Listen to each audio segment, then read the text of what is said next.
Hello everyone, welcome back to our channel. Students, आज हम एक नया टॉपिक स्टार्ट करने वाले हैं, दैट इज़ टैक्सेशन। ये टॉपिक 7 पार्ट्स में डिवाइडेड है, तो आज हम उसका पहला पार्ट देखेंगे।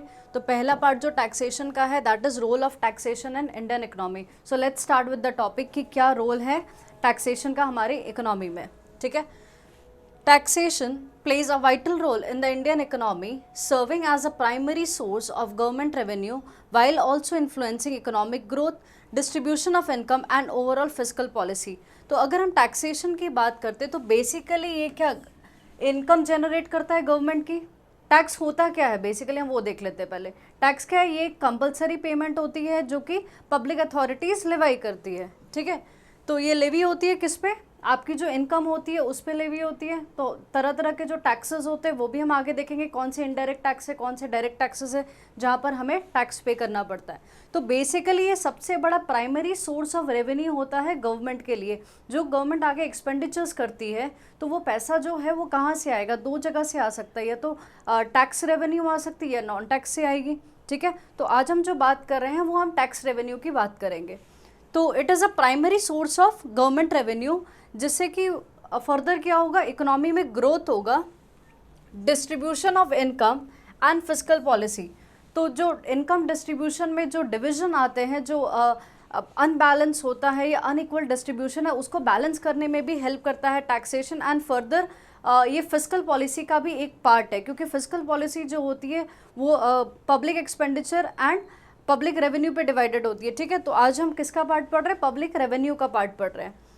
ठीक है, द रोल ऑफ टैक्सेशन देखते हैं। सबसे पहला जो रोल है that is revenue generation. Taxation is crucial for generating revenue to fund government expenditures on public goods and services such as infrastructure, education, health care, defence and social welfare programs. तो basically अगर देखें तो taxation से क्या हो रहा है, government को रेवेन्यू जनरेट हो रहा है। जो रेवेन्यू गवर्नमेंट जनरेट करती है वो स्पेंड करती है पब्लिक वेलफेयर के लिए। ठीक है, पब्लिक के गुड्स एंड सर्विसेज प्रोवाइड करने के लिए वो पैसे को स्पेंड करती है, जैसे कि इंफ्रास्ट्रक्चर हो गया, हेल्थ हो गया, एजुकेशन हो, ये सारी चीज़ों में क्या होता है, सारे पैसे वो इन्वेस्ट करती हैं। नेक्स्ट क्या है, जो टैक्सेस होते हैं वो फर्दर दो पार्ट में डिवाइडेड है, that is direct tax and दूसरा क्या है, इनडायरेक्ट टैक्स। तो अभी हम डायरेक्ट टैक्स के बारे में देखते हैं। ये टैक्स क्या है? These tax include corporate tax, income tax and wealth tax primary levied by the central government. तो बेसिकली अगर देखें तो डायरेक्ट टैक्स कौन कौन से होते हैं हमारे पास? एग्जाम्पल के तौर में इनकम टैक्स हो गया जो कि इनकम पे लगता है, कॉर्पोरेट टैक्स बेसिकली कंपनीज पे लगता है, wealth tax basically unequal distribution of income को मैनेज करने के लिए लगता था, अब ये हट चुका है। प्राइमरी कौन लगाता है? ये सेंट्रल गवर्नमेंट लगाती है। Income tax is progressive with higher income earners paying a higher percentage of income as a tax. Income tax को प्रोग्रेसिव क्यों कहा जाता है? इनकम टैक्स को प्रोग्रेसिव इसलिए कहा जाता है, जैसे जैसे आपकी इनकम बढ़ती है वैसे वैसे जो रेट है, जो स्लैब रेट है, आप हायर स्लैब रेट्स में पहुंच जाते हो। ठीक है, नेक्स्ट क्या है, corporate tax is levied on the profits of the company. Wealth tax क्या हो गया, एबॉलिश हो चुका है, कब? 2015 में, and replaced with an additional surcharge on higher income individuals. तो कॉर्पोरेट टैक्स हमने देखा कि किस पे लगता है, कंपनीज में लगता है, और वेल्थ टैक्स क्या हो गया, वो एबॉलिश हो चुका है, वो बंद हो चुका है। अब उसको रिप्लेस करके क्या हो गया, एडिशनल सरचार्ज अब लगता है। बेसिकली जब आपकी इनकम हायर लेवल पे चली जाती है तो उसमें एक एडिशनल टैक्स आपको पे करना पड़ता है। ठीक है, नेक्स्ट हम चलते हैं इनडायरेक्ट टैक्स की ओर। इनडायरेक्ट टैक्स हम देखते हैं क्या है। Indirect tax these include goods and service tax, मतलब GST, custom duty, excise duty and service tax now subsumed under GST. तो अगर हम इनडायरेक्ट टैक्सेस की बात करें तो हमारे पास एग्जाम्पल में सबसे बेहतरीन एग्जाम्पल आज की डेट में क्या है, हमारे पास जीएसटी है, कस्टम ड्यूटीज़ है, एक्साइज ड्यूटी है। कस्टम ड्यूटी बेसिकली किस में लगती है, जब हम इंटरनेशनल बॉर्डर्स में गुड्स एंड सर्विसेज क्रॉस करते हैं, that is import and export, उस पर लगती है। ठीक है, जो सर्विस टैक्स पहले लगा करते थे वो अब किसके अंदर आ चुके हैं, जीएसटी के अंदर आ गए। Indirect tax are levied on goods and services at the point of consumption or production and are collected by both central and state government. तो तो बेसिकली ये जो इनडायरेक्ट टैक्सेस है ये कहाँ पर लगते हैं, या तो कंजम्पशन के समय लगेंगे या फिर प्रोडक्शन के समय में लगेंगे। एंड बेसिकली ये कलेक्ट कौन करता है, central as well as state government. जब हम डायरेक्ट टैक्स की बात कर रहे थे तब हमने क्या देखा था कि जो डायरेक्ट टैक्स है वो बेसिकली कौन लगाता है, सेंट्रल गवर्नमेंट लगाती है। जब हम इनडायरेक्ट टैक्स की बात करें तो इसमें दोनों के हाथ आते हैं, that is central as well as state. Next है हमारा inclusive growth. Tax revenues fund government initiatives for inclusive growth such as subsidies, food securities program, rural development schemes and employment generation programs. तो basically जो भी revenue वो generate करती है government, वो different जगहों पे इन्वेस्ट करती है, जैसे कि सब्सिडीज़ प्रोवाइड करती है, बहुत सारे इन्वेस्टमेंट्स में भी वो इंसेंटिव्स प्रोवाइड करती है, जैसे कि स्पेशल इकोनॉमिक जोन्स में वो प्रोवाइड करती है इंसेंटिव्स ताकि ज़्यादा से ज़्यादा वो प्रोडक्शन कर पाए। ठीक है, फूड सिक्योरिटीज़ प्रोग्राम्स में भी वो पैसे लगाती है, रूरल डेवलपमेंट के डिफरेंट स्कीम्स हमें देखने को मिलती है, वहाँ पर भी ये सारे रेवेन्यूज़ का यूसेज होता है। These initiatives aim to uplift marginalized sections of the society and promote equitable development across regions। तो बेसिकली क्या है, ये सारे इनिशिएटिव्स जो एम्प्लॉयमेंट जनरेट की जा रही है या फिर रूरल सेक्शन को डेवलप किया जा रहा है, बेसिकली कर क्यों रहे हैं, ताकि जो मार्जिनलाइज्ड है, जो weaker section of the societies है, वो क्या वो बेटर हो सके, एंड जो डेवलपमेंट है डिफरेंट रीजन्स में वो इक्विटेबल कहीं ना कहीं पहुँच सके। Then next point is redistribution of income and wealth. Progressive taxation helps redistribute income by imposing higher tax rate on higher income individuals। अभी हम देख कर आ रहे हैं प्रोग्रेसिव की कि जैसे जैसे इंडिविजुअल की इनकम बढ़ेगी वैसे वैसे वो हायर स्लैब रेट में पहुंचेगा एंड ज़्यादा टैक्स पे करना पड़ेगा। ठीक है, this support social equity and reduces economic disparities. तो बेसिकली इससे क्या होगा कि जो भी अनइक्वल चीज़ें हैं सोसाइटी के अकॉर्डिंगली, तो सोशल इक्विटी हो जाएगी। ठीक है, क्योंकि ज़्यादा आप पैसा कमा रहे हो तो आपका हक है कि ज़्यादा से ज़्यादा आप पे करोगे। ये बेसिकली जो प्रोग्रेसिव टैक्सेशन होता है ये डायरेक्ट टैक्सेस में यूज़ होता है, जीएसटी वगैरह में ये ऑपोजिट चलता है। ठीक है, क्योंकि आप इनकम टैक्स में ही देखोगे कि जैसे जैसे इनकम बढ़ रही है वैसे वैसे टैक्स बढ़ रहा है, तो क्या हो रहा है, जो हायर वेल्दी पीपल है उनको ज़्यादा टैक्स पे करना पड़ता है, तो अल्टीमेटली क्या हो रहा है, बैलेंस हो जाता है। बट यही अगर हम जीएसटी की बात करते हैं तो हर आदमी को एक तरह का टैक्स पे करना पड़ता है। तो क्या होता है, बेसिकली जो हायर लेवल पे होते हैं उनको वो थोड़ा अमाउंट लगता है, जो लोअर लेवल के होते हैं उनको ज़्यादा अमाउंट लगता है वो। ठीक है, तो इसमें थोड़ी सी दिक्कत आती है।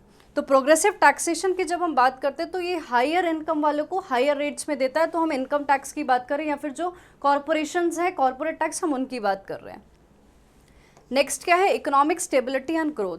Tax policies are used as a fiscal tool to stabilize the economy.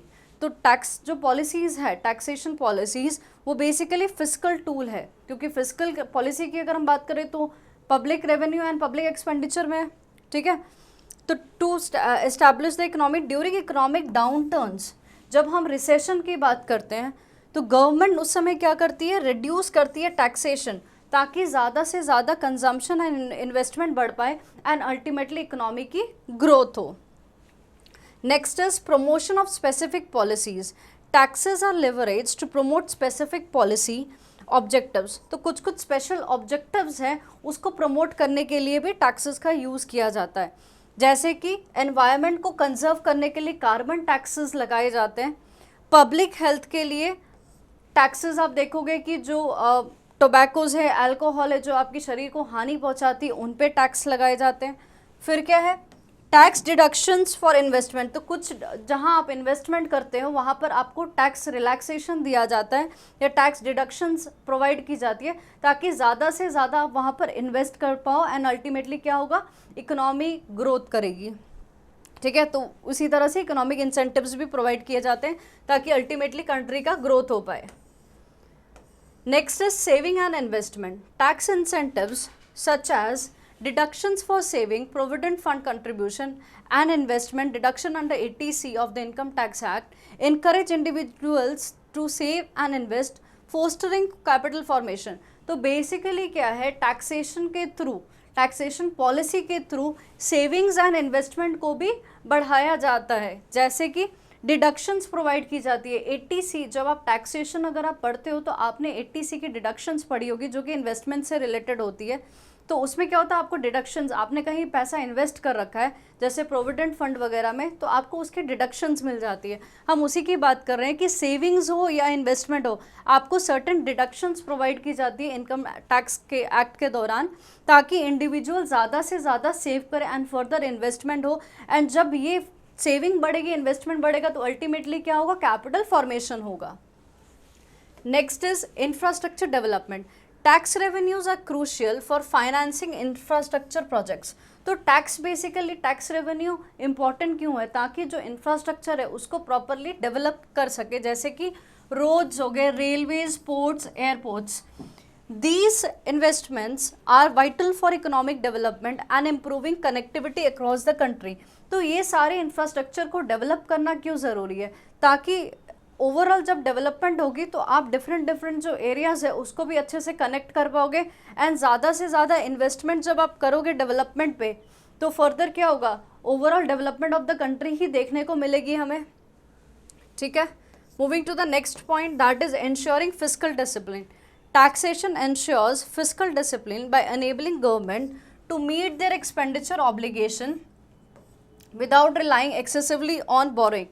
तो जब हम रेवेन्यू कलेक्ट कर सकते हैं टैक्सेशन के थ्रू, तो इससे क्या होगा, हम जो एक्सपेंडिचर कर रहे हैं वो हम अगर टैक्सेशन से ले लेते हैं तो हमें एक्सटर्नल जो हमें बोरोइंग्स करनी पड़ती है वो हमें नहीं करनी पड़ेगी, हम उन पे रिलाई नहीं करेंगे, ताकि हमारे पास इनफ अगर रेवेन्यू कलेक्ट हो जाता है टैक्सेस के थ्रू। It contributes to maintaining macro economic stability. तो बेसिकली क्या है, अगर टैक्सेशन रेवेन्यू की बात करें तो इकोनॉमिक स्टेबिलिटी में ये काम आता है, मतलब मैक्रो इकोनॉमिक स्टेबिलिटी में काम आता है। जैसे कि जो प्राइस इनस्टेबिलिटी है उसको मैनेज करे, बैलेंस ऑफ पेमेंट इम्बैलेंस है उसको बैलेंस पे लेकर आना, फिर फिस्कल पॉलिसी, मॉनेटरी पॉलिसी, ये सारी चीज़ों को बैलेंस पे लेकर आना। एंड इन्वेस्टर कॉन्फिडेंस, तो अल्टीमेटली क्या होगा, इन चीज़ों से क्या होगा, इन्वेस्टर का जो कॉन्फिडेंस है वो बूस्ट हो जाएगा। Compliance and administration. Effective tax administration ensures proper collection. अगर हम टैक्स की बात करें, अगर इसका प्रॉपर एडमिनिस्ट्रेशन है तो उसका मतलब क्या होता है कि प्रॉपरली टैक्स कलेक्ट हो रहे हैं, जो भी टैक्स की रिगार्डिंग एक्ट है या फिर पॉलिसीज़ है वो हम इनैक्ट कर रहे हैं, इन्फोर्स कर रहे हैं। एंड कंप्लायंस, जो भी गाइडलाइंस एंड रूल्स दिए गए हैं उसे हम कंप्लाई कर रहे हैं टैक्सेशन लॉज के साथ। Measures such as e filing, online payment system and GST have streamline tax compliance process and reduced administrative burdens. तो मेजर्स अगर हम देखें, जैसे आजकल देख रहे हो आप, हर चीज़ इलेक्ट्रॉनिकल, डिजिटलाइजेशन हो चुका है, तो इलेक्ट्रॉनिकली सारी चीज़ें हो रही है, तो हम प्रॉपरली ई फाइलिंग कर सकते हैं। पेमेंट जो है हम ऑनलाइन करते हैं। ये सारी चीज़ें क्यों हो रही है, ताकि जो भी टैक्स से जुड़ी हुई चीज़ें हैं उसको आसान बनाया जा रहा है। ठीक है, उसका प्रोसेस आसान हो गया है, ताकि जो बर्डन है, एडमिनिस्ट्रेटिव बर्डन है, वो रिड्यूस हो जाए। Next is international trade and commerce. International trade and commerce जब हम देखते हैं तो क्या देखते हैं, indirect taxes such as custom duties. Indirect taxes में हमने एक एग्जाम्पल देखा था कस्टम ड्यूटीज़ का। ठीक है, कस्टम ड्यूटीज़ क्या होती है, इम्पोर्ट एंड एक्सपोर्ट में जो टैक्सेस लगते हैं उसी को बोलते हैं हम कस्टम ड्यूटीज़। तो कस्टम ड्यूटीज़ हो गया एंड GST हो गया, impact international trade and commerce by regulating import and export, ensuring fair competition and protecting domestic industries. तो बेसिकली क्या है, GST हो या फिर इनडायरेक्ट टैक्सेस में हम कस्टम ड्यूटीज़ की बात करते हैं, ये क्यों लगाई जा रही है, ताकि जो हमारा इम्पोर्ट एंड एक्सपोर्ट है उसमें क्या है, फेयर कंपटीशन हो सके। एंड जो हमारी विद इन कंट्री जो डोमेस्टिक इंडस्ट्रीज़ है, विद इन कंट्री के अंदर जो हमारी इंडस्ट्रीज़ है उसे हम बचा सके, ताकि इसीलिए तो हम जो कस्टम ड्यूटीज़ लगाते हैं उसी हिसाब से लगती है। इंपोर्ट पे ज़्यादा लगती है, एक्सपोर्ट पे कम लगती है। एक्सपोर्ट के लिए इंसेंटिव्स प्रोवाइड किए जाते हैं ताकि ज़्यादा से ज़्यादा हम एक्सपोर्ट कर पाएँ एंड बैलेंस ऑफ पेमेंट हमारा क्या रहे, बैलेंस्ड रहे। Next is support for state and local governments. Tax revenue sharing mechanism between central and state government support decentralized governance। तो अगर हम टैक्स रेवेन्यू की बात करते हैं, जो भी रेवेन्यू आ रहा है तो ये दोनों के बीच में डिस्ट्रीब्यूट हो रहा है, तो इसका मतलब क्या है कि डिसेंट्रलाइजेशन हो रहा है। ठीक है, मतलब क्या, सेंट्रलाइजेशन नहीं है, एक के ऊपर ही पावर नहीं है सिर्फ। And empower local authorities to undertake development initiative tailor to regional needs. तो जो भी रीजनल नीड्स के अकॉर्डिंगली जो भी लोकल अथॉरिटीज़ है वो अपनी डिसीजंस ले पाएगी, ठीक है, डेवलपमेंट के रिगार्डिंग वो अब हर रीजन के हिसाब से अपने अपने वो डिसीजन ले पाएगी। Next is environmental conservation, taxes on pollution and carbon emissions promote sustainable development practices and incentivize industries to adopt cleaner technologies। तो एनवायरमेंट मतलब एनवायरमेंट को भी कंजर्व करने के लिए प्रोसेसेस लिए जा रहे हैं, टैक्सेस लगाई जा रही है किस पे, पोल्यूशंस पे, या जो कार्बन एमिट कर रहे हैं उस पे कार्बन टैक्स लगाया जा रहा है, ताकि जो भी सस्टेनेबल डेवलपमेंट प्रैक्टिसेस हम अडॉप्ट कर पाएँ, ठीक है। ये सारी चीज़ें इंसेंटिवाइज क्यों करी जा रही है, ताकि क्लीनर टेक्नोलॉजीज़ हम अडॉप्ट कर पाएँ, हमारा एनवायरनमेंट क्या हो, अच्छा हो पाए। नेक्स्ट क्या है, encourages desirable consumption, taxes on harmful substances like tobacco, alcohol, luxury goods discourage consumption and promote public health objective।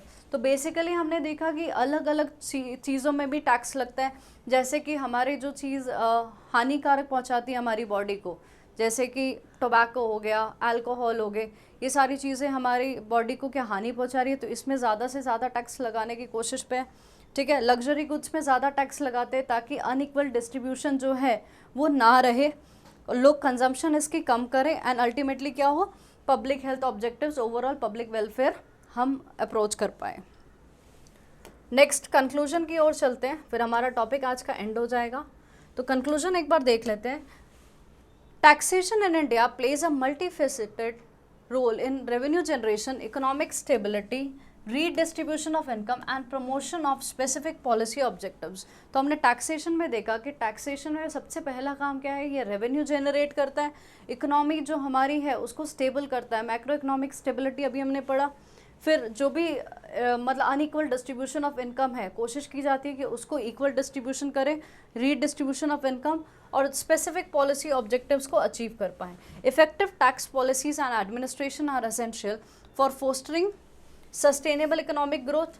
जो इफेक्टिव टैक्स पॉलिसीज, जैसे कि हमने कार्बन टैक्स की बात करी, ये सारी चीज़ें क्यों की जा रही है, ताकि हमारी जो सस्टेनेबल इकोनॉमिक ग्रोथ हो, इनइक्वालिटीज़ को हम रिड्यूस करें और अचीव करें inclusive development goals in the dynamic and diverse Indian economy. तो हमारी इंडियन इकोनॉमी क्या है, बहुत ही डाइवर्स है, ठीक है, बट फिर भी हमारे जो डेवलपमेंट गोल्स हैं हम उसे अचीव कर पाएँ थ्रू दिस, ठीक है। That is all for today's class. Next class में we will be starting with the new topic, that is income tax in India, ठीक है। तो आज का लेक्चर हम यही समाप्त करते हैं, मिलते हैं आपको अगले लेक्चर में एक नई वीडियो के साथ। Thank you so much student for watching this lecture.